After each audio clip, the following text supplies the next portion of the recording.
dilihat oleh Bima ini, sosok itu ibu-ibu tua, badannya agak bongsor. Beliau ini pakai busana serba hitam, jilbabnya pun berukuran besar, warna hitam semua. Dan wajah ibu-ibu ini juga wajahnya hitam, mirip kayak orang Afrika. Badan Teh Neneng waktu itu benar-benar keangkat ke atas. Jadi tubuhnya ini terangkat ke atas, jarak dari permukaan kasur dengan tubuh Teh Neneng ini ada sekitar 1 jengkalan.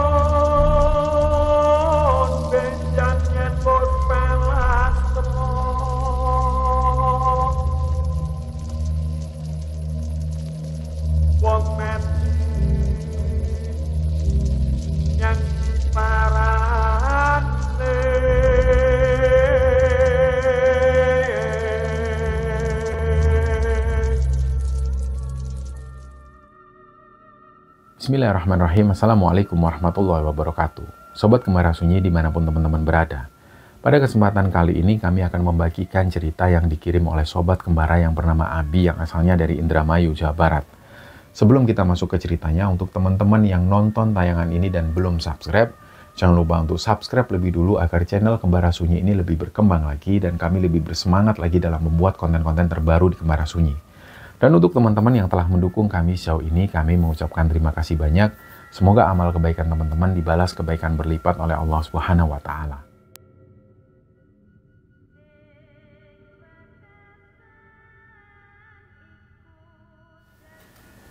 Cerita di episode kali ini, teman-teman. Ceritanya dibagikan oleh sobat kembara yang bernama Abimanyu. Panggilannya Abi. Abi ini berasal dari sebuah daerah di Jawa Tengah. Sejak kecil dia ini tinggal bersama kakek dan neneknya. Desanya Abi itu letaknya ada di dataran tinggi. Dan masyarakat di sana pada era-era itu belum mengenal Islam. Jadi mereka waktu itu masih menjalankan aliran kepercayaan dari nenek moyang mereka. Nah, Abi sendiri juga nggak tahu banyak soal dunia luar. Dia nggak pernah keluar dari desanya sampai dia berusia 17 tahun. Dari kecil Abi juga nggak pernah mendapatkan pendidikan yang baik. Kata kakek dan neneknya, orang tua Abi ini juga nggak pernah sekolah. Dan jujur sampai Abi berusia 17 tahun, dia nggak terlalu bisa membaca. Masyarakat di desanya ini mayoritas adalah petani. Mereka itu menanam sayur mayur di lereng-lereng Bukit Curam. Jadi orang-orang di sana itu terbiasa menanam sayuran di lahan dengan kemiringan lebih dari 45 derajat. Suatu ketika pada saat Abi ini berusia 17 tahun, ada seseorang dari kota datang ke desanya Abi. Kita sebut namanya Pak Munawar. Ketika pertama kali Pak Munawar datang ke desanya Abi itu, beliau membawa banyak sekali makanan untuk masyarakat sekitar. Di situ anak-anak ini dibawakan buku gambar dan juga pensil warna. Sedangkan para remaja seperti Abi dan juga yang lain ini ditawari Pak Munawar dan kemudian diajak ke kota. Nah, Pak Munawar itu menawarkan pekerjaan untuk mereka ini.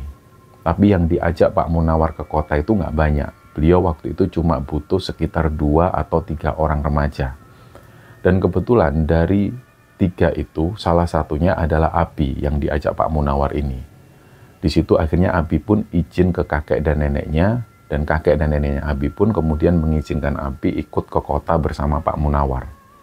Selanjutnya berangkatlah mereka menuju ke kota.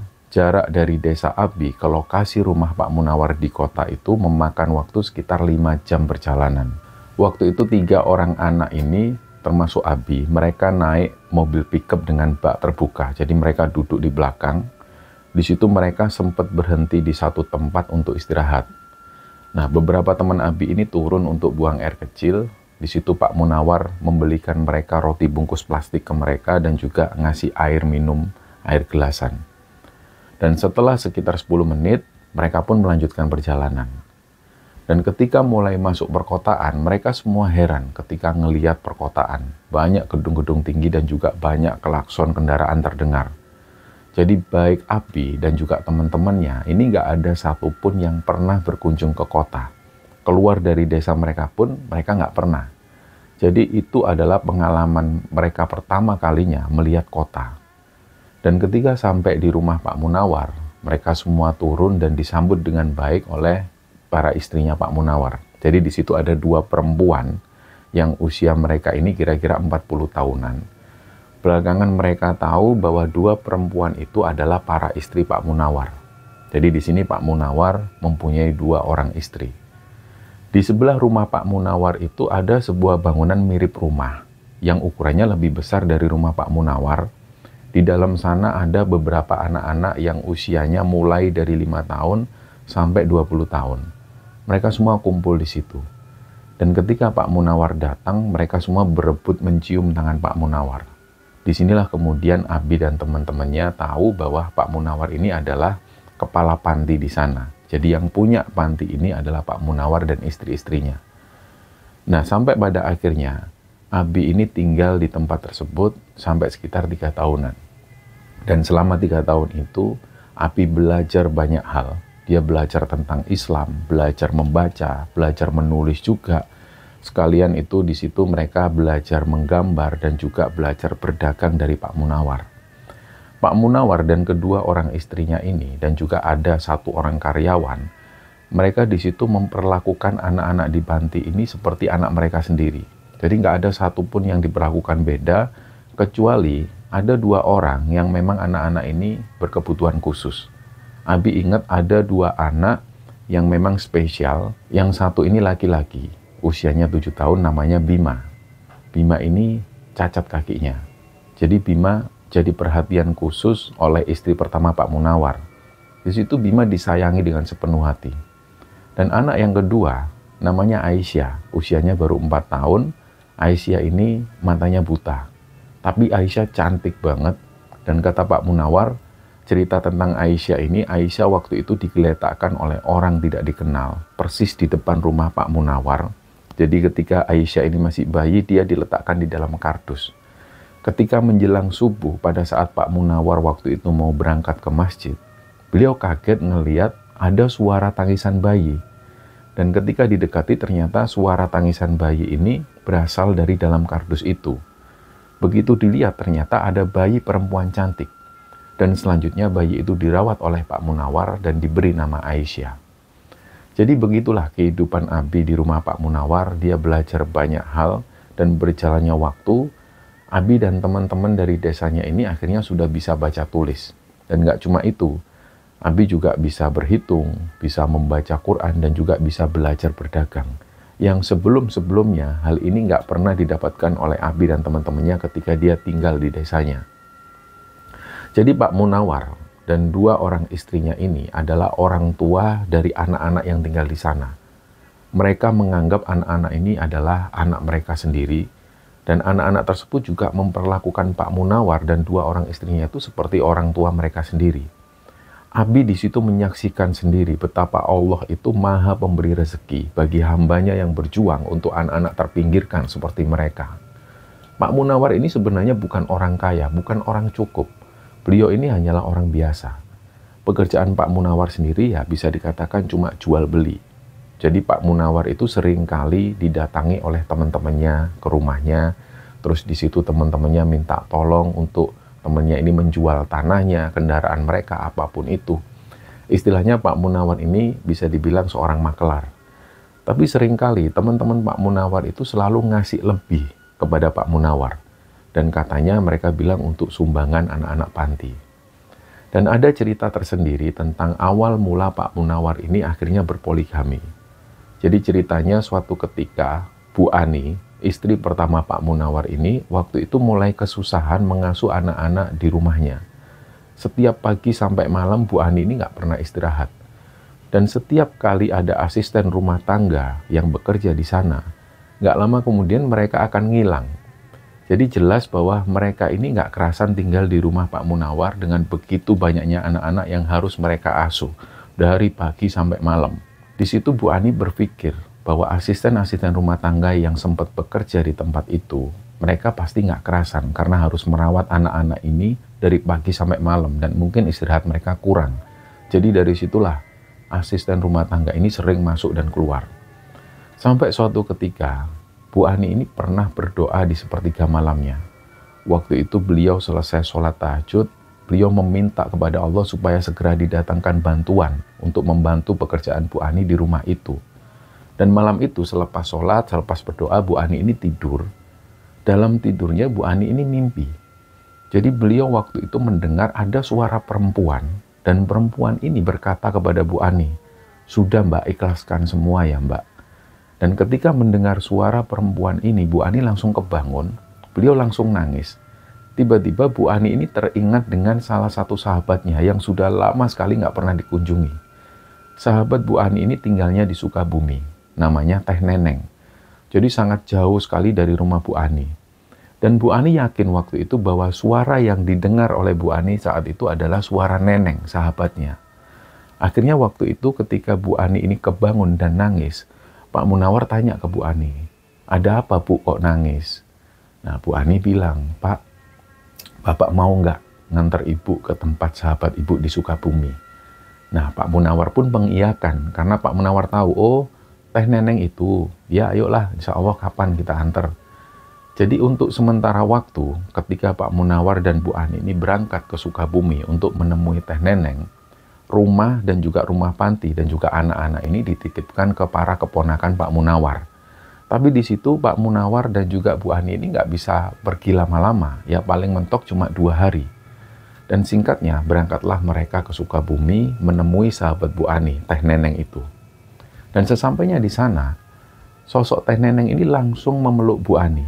Mungkin waktu itu Teh Neneng juga kangen banget dengan Bu Ani, dan ternyata di situ Teh Neneng ini nangis sambil memeluk Bu Ani. Dan Teh Neneng bilang, ternyata sudah hampir 3 bulan terakhir itu, Teh Neneng ini selalu batin Bu Ani. Selalu kangen dengan Bu Ani. Teh Neneng waktu itu benar-benar kehilangan kontak Bu Ani sudah sekitar hampir 3 tahunan terakhir. Terakhir kalinya mereka bertemu itu di pernikahan Teh Neneng di Bandung. Dan setelahnya mereka benar-benar hilang kontak. Teh Neneng waktu itu juga sibuk dengan rumah tangganya, Bu Ani juga sibuk dengan anak-anak di rumah pantinya. Jadi 3 bulan terakhir itu sebelum bertemu dengan Bu Ani, Teh Neneng selalu membatin Bu Ani. Tapi dia sendiri juga nggak tahu gimana cara ketemu Bu Ani.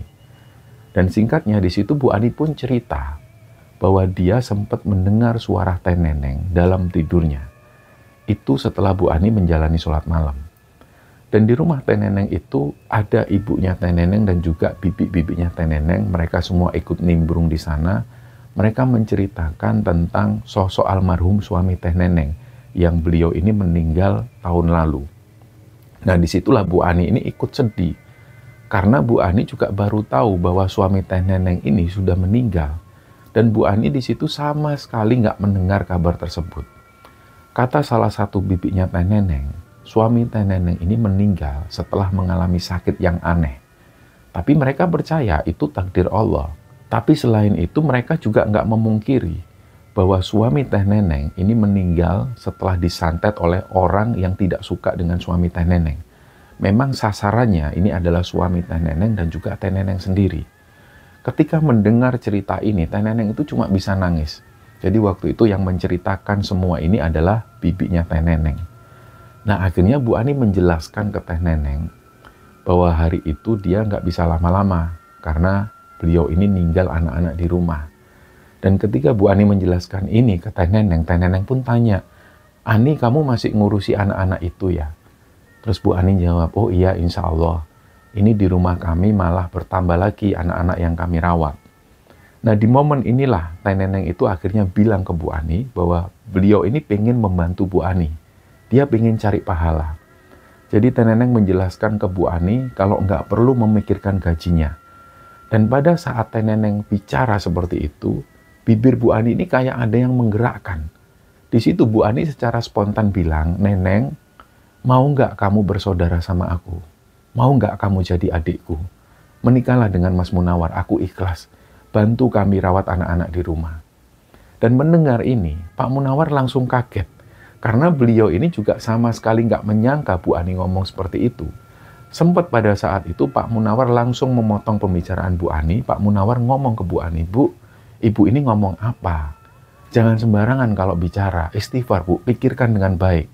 Ini masalah serius, poligami itu masalah serius." Terus di situ Bu Ani menyampaikan lagi, "Pak, insya Allah dunia akhirat saya ikhlas. Saya kenal baik dengan Neneng. Dia perempuan baik, dia perempuan soleha. Apalagi Neneng ini seorang janda yang sudah lewat masa idahnya. Sekarang tinggal kita tanya aja ke Neneng apa dia ikhlas dengan tawaran saya ini." Di situ Neneng dan juga para bibinya ini juga heran. Ini kenapa kok bisa situasinya kayak gini? Dan gak lama setelah itu, Teh Neneng minta izin ke Bu Ani dan juga ke Pak Munawar. Beliau ini mau menuju ke belakang sebentar. Di situ akhirnya mereka semua menunggu. Nah, sambil menunggu Teh Neneng yang lagi ke belakang, mereka semua nggak saling bicara. Jadi suasananya itu langsung jadi kikuk. Dan sekitar 10 menit kemudian Teh Neneng pun keluar. Di sini beliau sampaikan, "Ani, saya barusan sholat istiqoroh. Di sana tadi saya memantapkan hati saya lagi. Dan insya Allah saya ikhlas dan menerima tawaran Ani untuk menikah dengan Mas Munawar." Dan setelah keputusan ini diambil oleh Neneng, keluarga Neneng pun juga nggak bisa berkata apa-apa. Selanjutnya di situ akan diatur pernikahannya secepat mungkin karena Bu Ani dan Pak Munawar harus kembali pulang ke rumahnya. Dan singkatnya, nggak sampai 2 minggu setelah itu Pak Munawar dan Teh Neneng ini pun menikah. Dan setelah pernikahan itu, Teh Neneng akhirnya membantu Bu Ani merawat anak-anak di rumah panti. Keluarga Pak Munawar dengan kedua orang istrinya itu berjalan harmonis. Nah, di sini perlu digarisbawahi mungkin karena poligami yang dilakukan Pak Munawar ini bukan atas keinginan Pak Munawar, tapi atas kemauan Bu Ani sendiri, istri pertamanya.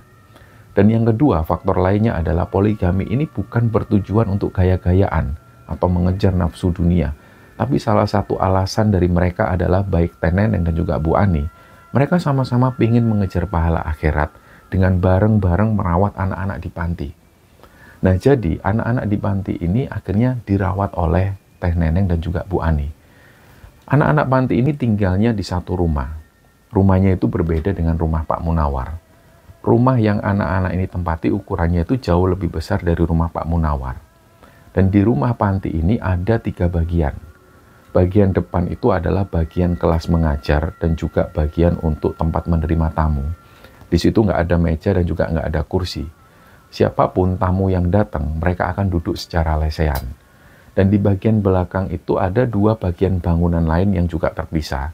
Satu bagian untuk tempat tidur anak laki-laki, dan yang bagian lainnya ini untuk tempat tidur anak perempuan. Sebagian anak perempuan, seperti Aisyah, dia ini tidurnya di rumah Bu Ani. Nah, sedangkan yang lain mereka semua itu tidur hanya beralaskan kasur lipat tipis dan juga selimut. Dan setiap bangun tidur mereka akan bereskan tempat tidur mereka karena nantinya tempat itu akan difungsikan sebagai tempat belajar mereka. Dan sebagian anak-anak itu juga pergi ke sekolah, sedangkan yang lain seperti Abi dan teman-teman, mereka ini kejar paket C. Nah, selebihnya mereka akan belajar di rumah itu. Nah, ada suatu kejadian, suatu malam ketika mereka semua ini tidur, Abi tiba-tiba dibangunkan oleh salah satu anak di sana, namanya Gesang. Usia Gesang waktu itu sekitar 12 tahunan. Gesang ini membangunkan Abi, Mas Abi bangun Mas." Abi pun bangun, dia buka mata. Di situ Gesang nggak ngomong apa-apa, tapi Gesang cuma nunjuk ke satu titik. Nah, disinilah Abi ngeliat di balik jendela itu ada nyala api seukuran bola basket. Dan saking kagetnya, Abi ini langsung membangunkan teman-teman yang lain yang lebih dewasa. Dan ketika mereka semua bangun, mereka semua kaget dengan situasi yang seperti itu. Jadi suasananya langsung heboh. Mereka langsung berusaha keluar melihat dan memastikan bola api yang terbakar itu. Dan ketika mereka semua keluar, bola api ini berputar-putar kayak terbang dan langsung mengelilingi rumah tersebut. Nggak lama kemudian bola api ini langsung menjauh dari mereka dan sampai bola api ini nggak kelihatan lagi. Dan pada saat itulah untuk pertama kalinya Abi dan teman-teman menyaksikan sendiri kejadian yang nggak masuk akal dan sangat tidak bisa dinalar. Nah, setelah melihat kejadian ini, salah satu teman Abi ini langsung menuju ke rumah Pak Munawar. Mereka melaporkan hari ini ke Pak Munawar. Pak Munawar sendiri juga nggak menyangkal akan kejadian ini. Beliau juga percaya hal itu dan beliau berusaha menenangkan anak-anak. Selanjutnya di situ anak-anak diminta kembali ke kamar mereka. Dan ketika mereka semua kembali ke kamar, belum sempat mereka memejamkan mata, tiba-tiba di situ muncul asap putih. Nah, asap putih ini muncul di celah bawah pintu awalnya. Mereka di situ ngiranya ada kebakaran. Langsung Abi dan teman-teman ini buka pintu, mereka teriak-teriak, kebakaran, kebakaran. Mereka keluar untuk mencari sumber apinya. Anehnya, pas mereka keluar berhamburan ini, mereka nggak ngelihat apa-apa selain asap putih. Asap putih ini seperti kabut, tapi baunya itu bukan asap kebakaran, tapi baunya itu wangi. Wanginya itu semacam wangi bunga kamboja. Nah, pada situasi inilah mereka semua itu sudah merasa ini kejadian nggak masuk akal.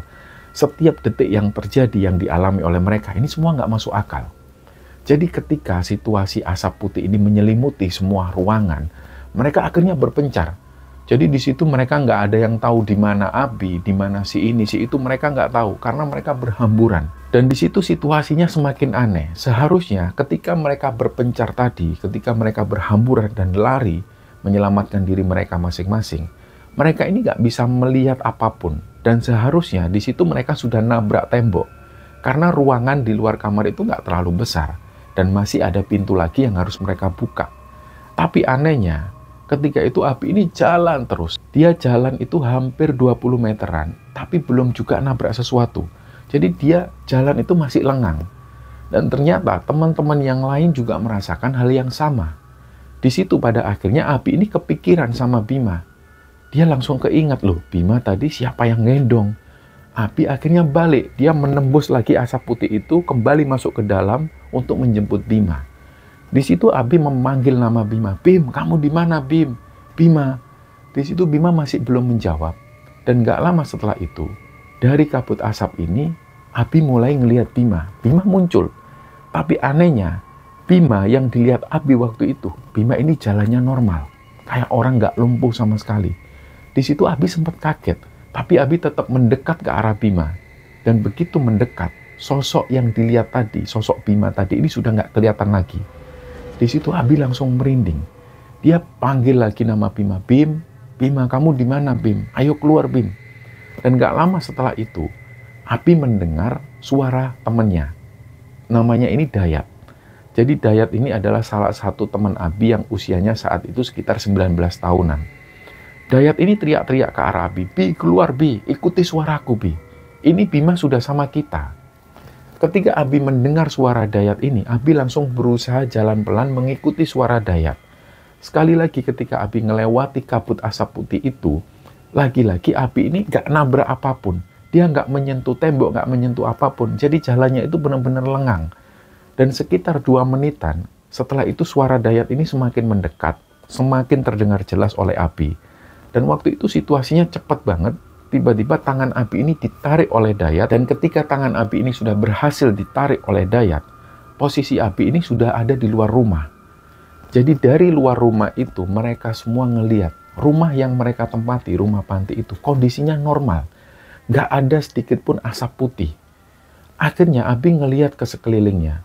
Dia memastikan bahwa semua anak-anak ini sudah keluar semua. Di situ ternyata sudah lengkap. Gak ada yang tersisa sedikit pun. Abi juga ngelihat Bima. Waktu itu Bima ini kepalanya nunduk. Dia agak nangis waktu itu.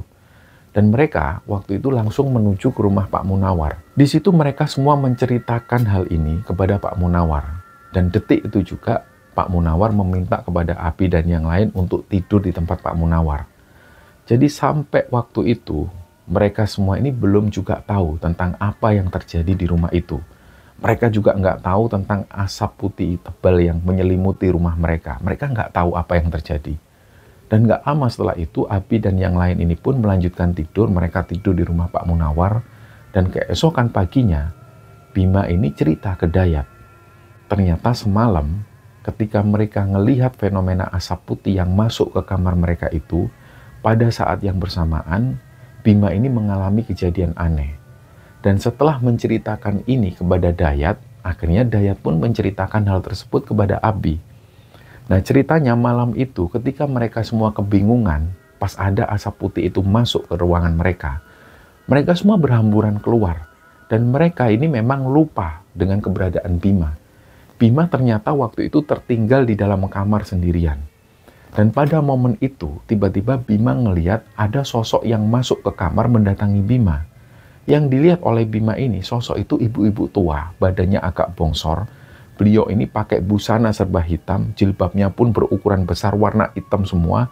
Dan wajah ibu-ibu ini juga wajahnya hitam, mirip kayak orang Afrika. Beliau ini langsung mendekati Bima dan langsung menggendong Bima.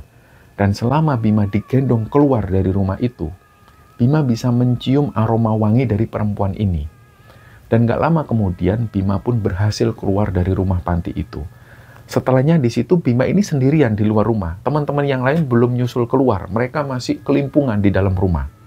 Disinilah Bima ngeliat sosok ibu-ibu yang nolong Bima tadi. Dia jalan menuju ke sebuah pohon besar. Pohon besar ini letaknya di samping rumah Pak Munawar. Terus di situ ibu-ibu ini kayak nabrak pohon besar itu tapi langsung hilang.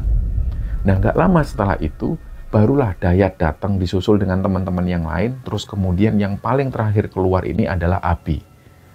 Nah, hari itu ketika semua anak-anak ini di rumah Pak Munawar ini membicarakan sesuatu.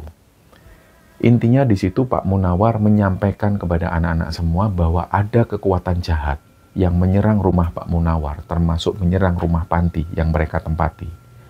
Nah, Pak Munawar di situ juga menjelaskan kepada anak-anak semua, mereka ini diminta untuk bangun malam. Selanjutnya, mereka diminta untuk mendirikan sholat malam, dan setelah sholat malam itu dilanjutkan zikir. Pak Munawar menghimbau kepada anak-anak ini untuk berzikir minta pertolongan kepada Allah. Nah, pada saat itulah Abi melihat raut wajah Bu Ani ini sedih. Wajah Bu Ani itu kusut. Kelihatan sekali kalau Bu Ani ini sedih banget dan baru nangis karena matanya masih sembab. Sedangkan pada saat itu, Teh Neneng ini nggak kelihatan di antara mereka. Biasanya, kalau pada saat yang seperti itu, pada saat berdiskusi atau ngobrol dengan anak-anak semua, Bu Ani dan Teh Neneng pasti ada di situ mendampingi Pak Munawar. Tapi hari itu Teh Neneng ini nggak kelihatan. Mereka juga nggak tahu Teh Neneng ini kemana. Dan sebelum mereka ini membubarkan diri, karena di situ ada yang harus sekolah, ada yang harus pergi mengaji, di sini Dayat menyempatkan untuk bertanya sesuatu kepada Pak Munawar. Dayat ini kalau manggil Pak Munawar itu dengan panggilan Abah. Nggak seperti anak-anak yang lain yang memanggil Pak Munawar dengan panggilan Bapak. Nah, Dayat ini tanya di depan anak-anak semua. Dia tanya ke Pak Munawar, Abah, Bunda Neneng kemana ya, Bah? Nah, di situ Pak Munawar nggak bisa menjawab. Dan gak lama setelah itu Bu Ani lah yang menjawab. Jadi Bu Ani ini menjawab dengan sedikit terisak. Beliau bilang, anak-anak Bunda Neneng lagi sakit. Sudah 5 harian ini Bunda Neneng terbaring di tempat tidur. Minta tolong doanya ya anak-anak. Dan setelah itu mereka pun bubar. Nah, pada saat mereka kembali itu, Abi dan Dayat ini memikirkan, apa ada hubungannya ya sakit yang dialami Teh Neneng dengan kejadian yang mereka alami. Dan sebelum mereka sempat berpikir seperti itu, Abi dan Dayat ini dipanggil oleh Pak Munawar. Karena mereka ini bisa dibilang, Abi dan Dayat ini yang paling tua usianya dibanding yang lain. Jadi kalau Pak Munawar itu ada keperluan yang sangat mendesak dan juga keperluan penting, Pak Munawar itu seringnya minta tolong ke Dayat dan juga Abi. Jadi ketika itu Pak Munawar bilang kepada Dayat dan Abi, Abi, Dayat, Bapak mau minta tolong. Nanti agak sorean, kira-kira menjelang maghrib, kalian ke rumah Bapak ya. Bapak mau minta tolong. Tapi cukup kalian berdua saja ya. Di situ Abi dan Dayat bilang, oh baik Pak. Dan singkatnya sore itu kira-kira jam 4:30-an, Abi dan Dayat menuju ke rumah Pak Munawar. Mereka mengucapkan salam, assalamualaikum, dan kemudian dia dipersilakan masuk. Diajaklah Dayat dan Abi ini masuk ke dalam rumah Pak Munawar. Di situ Abi sudah deg-degan, karena sebelum-sebelumnya mereka ini memang jarang bisa boleh masuk ke dalam rumah Pak Munawar.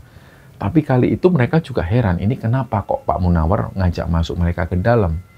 Dan ketika melewati kamar pertama, mereka masih harus jalan lagi. Mereka akhirnya menuju ke kamar kedua. Sebelum masuk ke dalam kamar itu, Pak Munawar ini bilang kepada Abi dan Dayat, Abi, Dayat, kalian ini sudah saya anggap anak kami sendiri. Jadi ini adalah kamar Teh Neneng, kamar Bunda Neneng. Maaf ya, ini karena Bunda Neneng ini lagi sakit. Jadi beliau auratnya itu agak terbuka. Beliau ini posisinya nggak pakai jilbab, bajunya juga baju seadanya. karena beliau ini posisinya lagi sakit dan susah dikondisikan untuk ganti baju. Tolong kalian jaga pandangan kalian ya. Di situ Abi dan Dayat pun mengangguk. Akhirnya masuklah mereka ke dalam kamar Teh Neneng. Dan di dalam kamar Teh Neneng itu ternyata sudah ada Bu Ani. Bu Ani di situ matanya masih sembab. Beliau ini sambil terus membacakan doa untuk Teh Neneng, dan Teh Neneng ini kondisinya itu benar-benar berantakan. Rambut Teh Neneng ini acak-acakan. Kelopak di bawah mata Teh Neneng itu juga mulai menghitam, matanya sayu, bibirnya pun juga hitam, air liur di situ terus menetes. Dalam hati Abi ini berucap, ya Allah, Teh Neneng ini sakit apa kok bisa kayak gini? Di situ Teh Neneng ini nggak ngelihat sedikit pun ke arah Abi dan Dayat. Posisi kedua tangan Teh Neneng ini terikat di tempat tidur, kakinya pun juga terikat. Sementara ketika Abi dan Dayat ini masuk, di situ Abi ini merasakan ada bau yang luar biasa busuk. Tercium aroma pesing dan juga bekas bau kotoran. Nah, kata Pak Munawar, Teh Neneng ini sudah lama terkena sihir pelet. Itu terjadi semenjak Teh Neneng ini berumah tangga. Ceritanya ada laki-laki yang suka sekali dengan Teh Neneng. Dia benar-benar jatuh cinta kepada Teh Neneng. Tapi waktu itu si laki-laki ini kecewa dengan Teh Neneng karena Teh Neneng menikah dengan suaminya, tidak menikah dengan laki-laki ini. Sampai pada akhirnya suami Teh Neneng ini diserang habis-habisan dengan sihir oleh keluarga si laki-laki tersebut. Sedangkan Teh Neneng sendiri diserang dengan sihir pelet supaya nantinya Teh Neneng ini bisa tergila-gila dengan laki-laki itu. Nah, cukup lama waktu itu suami Teh Neneng ini bertahan dengan serangan-serangan itu. Beliau akhirnya sempat menjalani pengobatan dari medis sampai non-medis. Suami Teh Neneng ini juga bersabar dengan semua ujian yang dia alami. Dan pada akhirnya, takdir pun berkata lain. Suami Teh Neneng meninggal dunia di rumahnya setelah mengalami sakit panjang dan juga aneh. Dan setelah suami Teh Neneng ini meninggal, serangan-serangan itu nggak berhenti. Keluarga Teh Neneng ini masih sering mengalami kejadian-kejadian aneh di rumahnya. Terutama Teh Neneng ini juga mengalami kejadian aneh itu. Jadi ceritanya di malam-malam tertentu, Teh Neneng ini kayak orang nggak sadarkan diri. Beliau itu selalu teriak-teriak kencang dan selalu meneriakkan nama laki-laki itu. Nama laki-laki ini Awan. Jadi seringkali ketika Neneng pas kerasukan, dia selalu meneriakkan nama Awan, Awan. Keluarga Teh Neneng sudah tahu bahwa Teh Neneng ini kena sihir. Jadi mereka, keluarga Teh Neneng ini sebisa mungkin melakukan pengobatan dari jalur non-medis. Dan keluarga waktu itu sudah cukup bersabar atas semua cobaan ini. Nah, pernah suatu ketika, pada saat Teh Neneng ini masih mengalami sakit seperti itu, salah satu omnya Teh Neneng ini datang baik-baik ke rumah keluarga Awan untuk membicarakan hal tersebut. Ketika itu keluarga Awan dengan terang-terangan bilang bahwa semua ini adalah sebab akibat yang harus ditanggung oleh Neneng. Di situ pihak keluarga Awan menjelaskan bahwa keluarga Neneng dan termasuk Neneng sendiri ini sudah membuat keluarga Awan tersinggung dengan perlakuan Neneng. Padahal pengakuan keluarga Neneng sendiri dan juga Teh Neneng sendiri ini dia mengakui mereka itu sama sekali nggak pernah menyinggung Awan dan keluarganya. Hanya saja memang ketika Awan dan keluarga berencana mau melamar Neneng, Neneng sempat bilang ke Awan dan juga keluarganya bahwa Neneng ini nggak ada hajat sedikit pun dengan Awan. Artinya dari awal Neneng nggak ada perasaan apapun ke Awan. Malah kalau boleh dibilang Neneng ini menghindari betul laki-laki seperti Awan. Ini karena Awan selama ini dikenal sebagai orang yang nggak pernah amanah. Awan ini seorang pegawai pemerintahan desa, tapi seringkali Awan terbukti menyelewengkan dana-dana desa. Awan di situ juga nggak segan-segan menyingkirkan orang-orang yang tidak sependapat dengan dia, dan dengan cara kasar dan juga dengan cara perdukunan. Hal inilah yang akhirnya membuat Neneng sama sekali nggak pernah tertarik dengan Awan. Jadi benar-benar salah soal anggapan keluarga Awan, bahwa Neneng dan keluarganya membuat Awan dan keluarga ini tersinggung. Karena mereka sama sekali nggak berniat seperti itu. Tapi karena waktu itu sudah dijelaskan oleh omnya Neneng, seperti apapun dijelaskan, keluarga Awan pun masih tetap ngotot dan dia berjanji akan terus mencelakai Neneng. Di situ omnya Neneng bilang kepada Awan dan juga keluarganya, "Gak apa-apa kalau memang kalian ini berniat jahat kepada keluarga kami dan juga kepada Neneng. Tapi ingat, balasan Allah akan lebih berat bagi kalian." Setelah itu omnya Neneng pun pergi. Dan ternyata setelah peristiwa itu Neneng ini malah makin sering mengalami kerasukan. Yang awalnya kadang Neneng cuma sebulan sekali, setelah hari itu Neneng jadi sering kerasukan. Kadang 3 hari sekali Neneng ini kerasukan.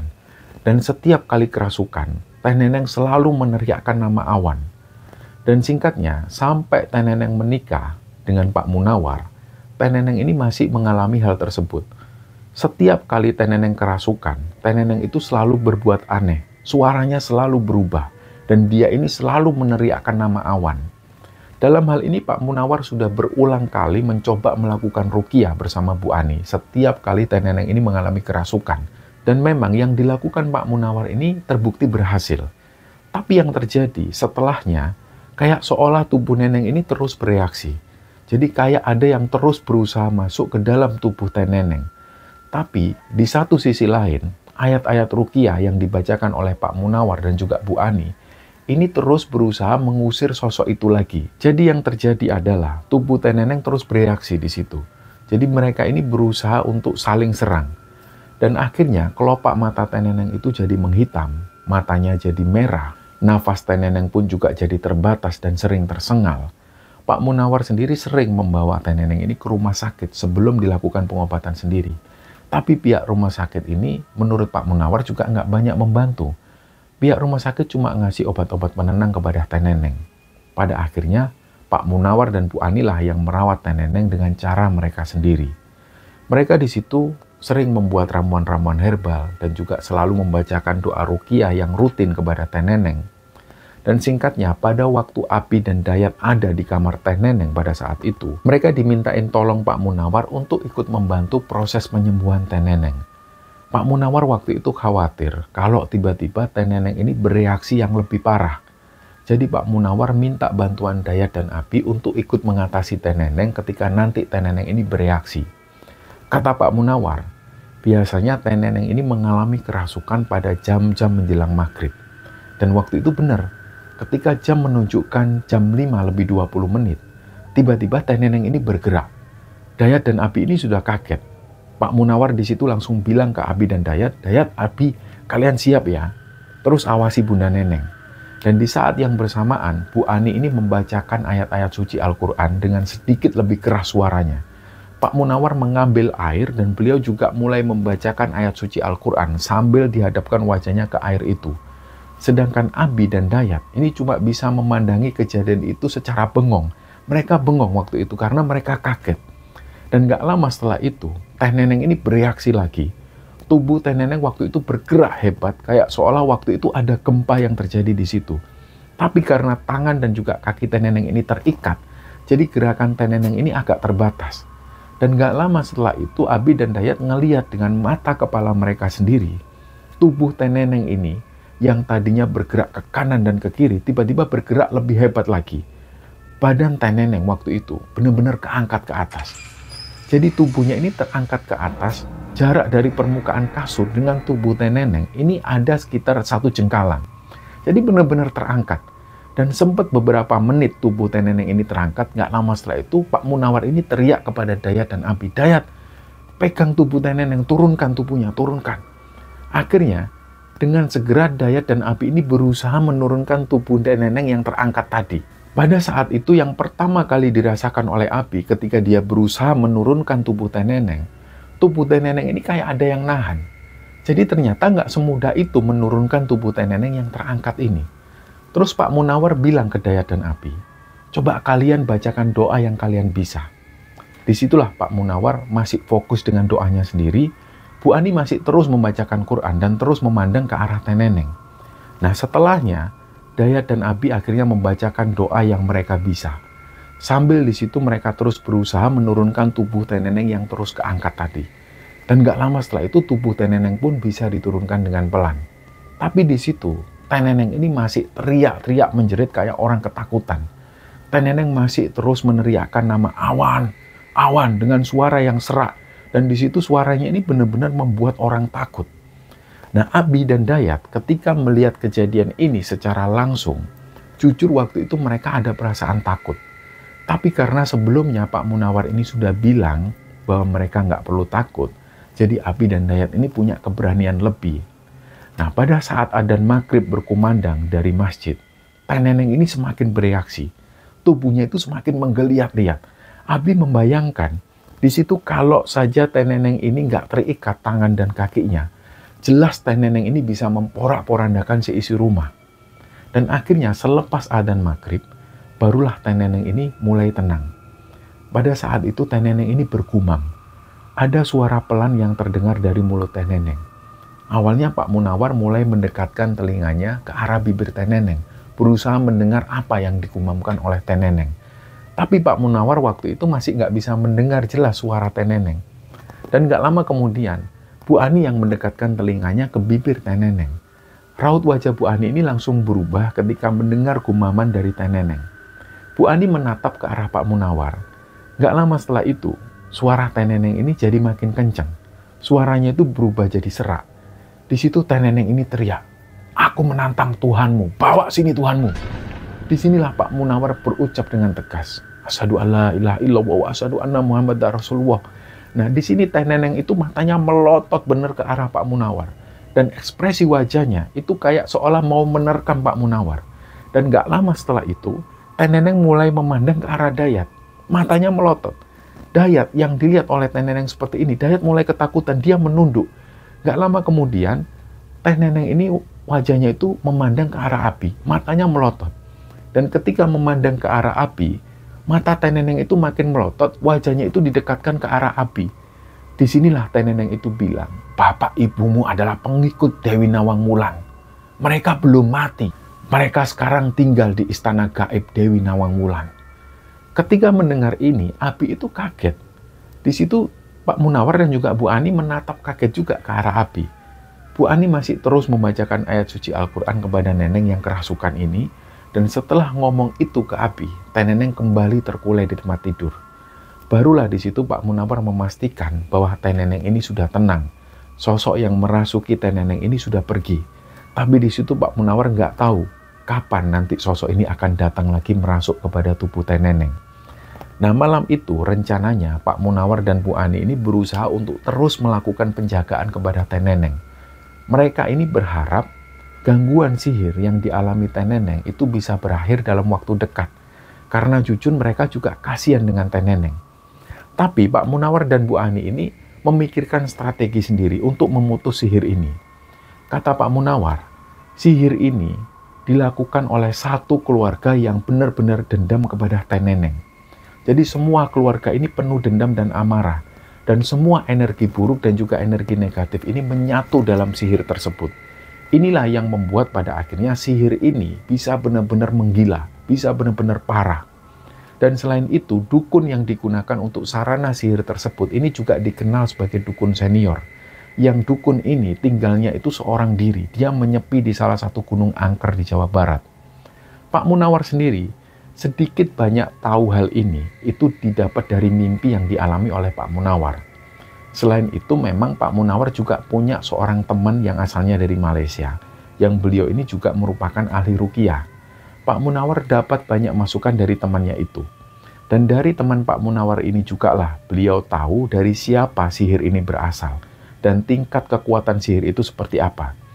Dan singkatnya, teman Pak Munawar dari Malaysia itu waktu itu memang masih ada kendala yang membuat pada akhirnya dia nggak bisa menangani kasus Teh Neneng secara langsung. Nah, ceritanya malam itu sebelum Abi dan Dayat ini tidur, Pak Munawar datang ke rumah panti. Beliau membawakan 2 bungkus nasi goreng untuk Dayat dan Abi. Jadi waktu itu karena Abi dan Dayat ini harus membantu pengobatan Teh Neneng sampai malam hari, Dayat dan Abi ini nggak sempat makan malam bersama anak-anak yang lain. Jadi Pak Munawar di situ membawakan mereka nasi, dan di momen ketika Abi dan Dayat ini makan, Pak Munawar itu tanya ke Abi soal orang tua Abi. Di sini mungkin Pak Munawar juga penasaran, kenapa tadi sosok yang merasuki Teh Neneng bisa berbicara seperti itu. Karena selama ini Pak Munawar hanya pernah mendapat cerita dari kakek dan neneknya Abi, bahwa orang tua Abi ini katanya sudah meninggal. Dan di situ Pak Munawar nggak tanya banyak hal soal orang tua Abi kepada kakek dan neneknya Abi. Dan ketika Pak Munawar tanya ke Abi, yang Abi tahu selama ini memang orang tuanya sudah meninggal sejak Abi kecil. Dari kecil Abi juga nggak pernah bertemu dengan orang tuanya. Tapi pada suatu ketika Abi ini pernah mendapat cerita dari salah satu pamannya. Pamannya Abi ini pernah bilang Dulu ketika Abi masih berusia sekitar 2 tahunan, orang tua Abi ini pernah pergi ke suatu tempat. Orang tua Abi ini sempat bilang kepada pamannya Abi bahwa mereka waktu itu mau cari penghidupan yang layak. Tapi setelah didesak cukup lama, ternyata orang tua Abi pun mengaku bahwa dia mau menuju ke suatu tempat untuk mencari pesugihan.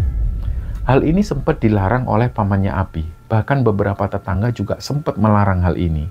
Tapi orang tua Abi tetap berangkat. Dan kira-kira 2 bulan setelah itu, ada kabar dari salah satu tetangga yang waktu itu juga ikut berangkat ke tempat pesugihan itu. Katanya mereka menyampaikan kabar bahwa orang tua Abi ini sempat terseret ombak laut selatan. Dan pada saat itu jasadnya ini nggak bisa ditemukan. Dan mulai sejak saat itu, akhirnya kakek dan neneknya Abi menganggap bahwa orang tua Abi ini sudah meninggal. Dan kata Pak Munawar, bisa jadi apa yang dikatakan oleh sosok yang merasuki teh neneng itu benar adanya. Dan kemungkinan besarnya, sosok yang merasuki teh neneng itu juga asalnya dari Laut Selatan. Dan Pak Munawar ini juga yakin bahwa orang tua Abi mungkin dulu pernah mencari pesugihan di area Laut Selatan sana. Dan singkatnya, setelah pembicaraan itu mereka tidur. Keesokan harinya di pagi itu, selepas mereka semua sholat subuh berjamaah di masjid, Bu Ani ini tergopoh-gopoh menghampiri Pak Munawar. Jadi waktu itu Pak Munawar ini langsung diajak pulang ke rumah dengan segera. Dan gak lama setelah itu, ketika Abi dan yang lain lagi beres-beres di rumah panti, Pak Munawar datang memanggil Abi dan juga Dayat. Mereka diminta menuju ke rumah Pak Munawar. Dalam batin Abi, ini jelas ada hubungannya lagi sama teh neneng. Dan begitu sampai di rumah Pak Munawar, beliau bilang, Abi, Dayat, ini Bapak baru ada kabar dari Ibu Ani. Nah di situ ceritalah Pak Munawar. Jadi ceritanya tadi selepas sholat subuh, setelah Bu Ani ini pulang dari masjid, beliau langsung pulang ke rumah. Di depan rumah, ada Aisyah yang berdiri di depan rumah. Dan Aisyah ini tiba-tiba bilang ke Bu Ani, Bunda, tolong belikan jahe, bawang merah, sama kayu manis ya, buat Bunda Neneng. Nah awalnya Bu Ani juga heran dengan permintaan Aisyah ini. Ini kenapa kok anak ini tiba-tiba ngomong seperti ini? Jadi Bu Ani tanya ke Aisyah, buat apa sayang? Terus Aisyah bilang, itu buat obatnya Bunda Neneng, biar Bunda Neneng sembuh. Nah dari situ akhirnya Bu Ani menuruti apa kata Aisyah.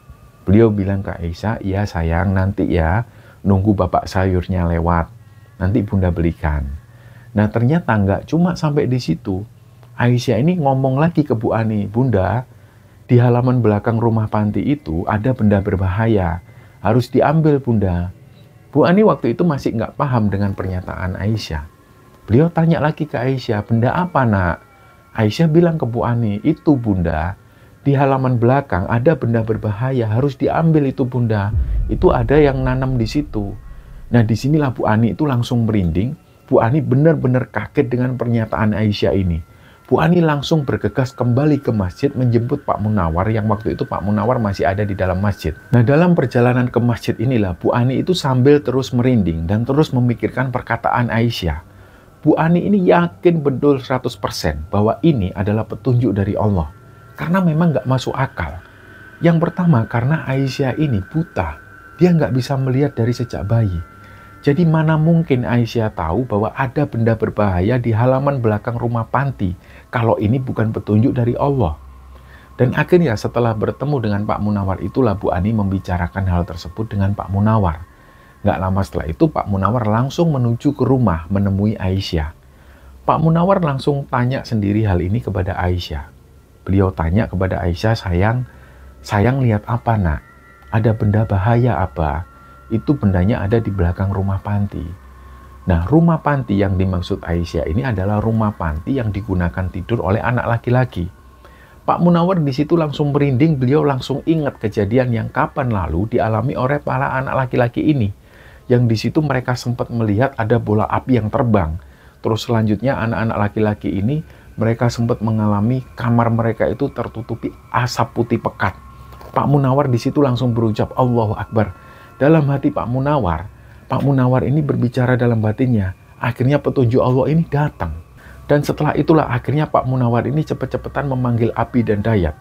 Dan setelah Abi dan Dayat ini menuju ke rumah Pak Munawar memerintahkan kepada Abi dan Dayat untuk segera mencari benda aneh yang terpendam di halaman belakang rumah panti. Dan berdasarkan petunjuk dari Aisyah, titik lokasinya itu nggak jauh dari pintu belakang. Akhirnya di situ Dayat dan Abi bawa cangkul dan juga sekop. Mereka mulai menuju ke halaman belakang rumah panti. Dan nggak tahu kenapa, ketika Abi berada di halaman belakang rumah panti itu, Abi ini kayak bisa melihat ada kobaran api. Dan Abi bisa merasakan rasa panasnya. Dan ketika Abi semakin mendekat, dia ini semakin bisa ngelihat ada titik merah, yang titik merah ini terpendam di dalam tanah. Akhirnya di situ dengan mengucap bismillah, Abi mulai menggali titik merah itu.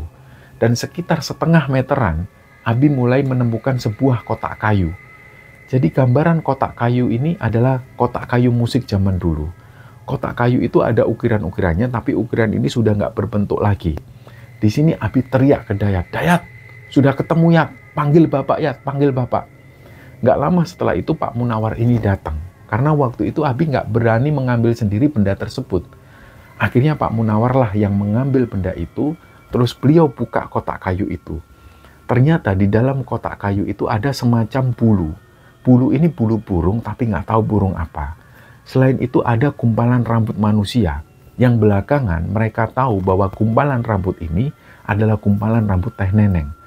Dan yang membuat mereka tercengang pada saat itu, ada kain merah gelap yang dilipat. Dibukalah kain merah itu. Di dalam kain merah itu ada fotonya Teh Neneng. Nah, foto Teh Neneng ini adalah foto Teh Neneng yang belum berjilbab. Dan di foto Teh Neneng itu, mereka semua ngelihat persis di mata Teh Neneng ini ada bercak darah. Dan di bagian leher Teh Neneng itu juga ada bercak darah. Dan di belakang foto Teh Neneng ini ada tulisan semacam tulisan huruf Jawa. Dan juga di situ ada tulisan huruf biasa bertuliskan maut sebanyak 3 kali. Yang artinya dalam bahasa Sunda ini adalah mati. Nah, Pak Munawar di situ sudah nggak bisa lagi menahan rasa sedihnya. Beliau nangis. Dia akhirnya bilang ke Dayat, "Dayat, ini Bunda Ani jangan sampai boleh ke sini. Bunda Ani nggak boleh ngelihat ini. Kasihan Bunda Ani pasti akan sedih." Akhirnya Dayat pun menuju ke rumah Pak Munawar, menghalangi Bu Ani yang akan menuju ke sana. Dan setelahnya, Pak Munawar akhirnya membakar benda itu sambil membaca kalimat La haula wala quwata illa billah. Nah, anehnya bersamaan dengan benda ini yang terbakar, lampu yang ada di sekitar rumah itu tiba-tiba merebet. Kayak mati nyala. Terus nggak lama kemudian mereka semua mendengar ada suara lampu yang meletus. Dan seketika itu padamlah listrik karena korslet lampu itu. Dayat langsung bergegas melepas lampu yang meletus tadi dan menyalakan kembali listriknya. Dan ketika listrik itu benar-benar kembali menyala, benda yang dibakar oleh Pak Munawar tadi ini sudah benar-benar nggak tersisa. Nah, setelah itu Pak Munawar, Abi, dan Dayat langsung menuju ke kamarnya Teh Neneng. Di dalam kamar, di situ sudah ada Aisyah dan juga Bunda Ani. Bunda Ani ini waktu itu memberikan ramuan kepada Teh Neneng yang bahan-bahannya ini dari saran-saran Aisyah. Disitulah Pak Munawar langsung memeluk Aisyah. Seketika itu juga Aisyah ini bilang ke Pak Munawar, "Abah, rumahnya Abah sudah nggak gelap lagi loh. Bayangan hitamnya sudah pergi dari rumah kita." Dan memang waktu itu, menurut Abi, situasinya ini langsung beda. Seolah suasana rumah itu jadi lebih segar. Rumah Pak Munawar dan juga rumah Panti itu terlihat lebih terang. Dan akhirnya keesokan harinya, Teh Neneng ini langsung bisa beraktivitas kembali seperti biasa. Teh Neneng kembali aktif di rumah Panti, mengurus anak-anak, mengantarkan anak sekolah. Saking senengnya waktu itu, Teh Neneng ini bilang ke Pak Munawar supaya mereka ini menyembelih 2 ekor kambing untuk syukuran. Dan akhirnya masakan tadi dibagikan kepada warga sekitar. Pak Munawar pun setuju dengan usulan Teh Neneng. Akhirnya digelarlah acara syukuran di rumah Pak Munawar. Dan singkatnya, setelah itu Teh Neneng benar-benar sembuh total dari penyakit anehnya itu.